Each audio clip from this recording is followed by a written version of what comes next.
জীবনের পথে অনেক কিছুই হারিয়েছি, কিন্তু সবচেয়ে প্রিয় যেটি ছিল সেটা ছিলেন আপনি।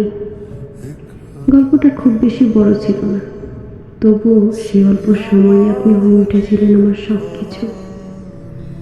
আপনাকে ভুলতে পারবো না মৃত্যুর আগ মুহূর্ত পর্যন্ত। আপনি আমার মনে থেকে যাবেন চিরকাল। নিজের মৃত্যুতে যেহেতু দুঃখ পাওয়ার সুযোগ নেই, তাই অন্যের মৃত্যুকে নিজের ভেবে দুঃখ পাই। জীবনে কিছু পেলাম না বলে অপেক্ষায় থাকি মৃত্যুর, তবু আপনি সেই একটি নাম যেটি প্রতিটি নিঃশ্বাসে কেঁদে ওঠে। না পাওয়া ভালোবাসা বড়ই অদ্ভুত, সে যে কি বেদনার, আবার শান্তির ছোঁয়াও। যত না পাওয়া আছে মনে, ততটাই গভীর হয়ে ওঠে অনুভবের স্রোত।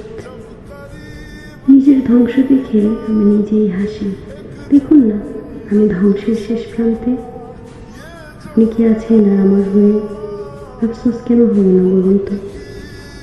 এত ভালোবাসা পেলাম, কিন্তু পেলাম না শুধু আপনাকে। আমি ঘৃণা করি আমার ভাগ্যকে।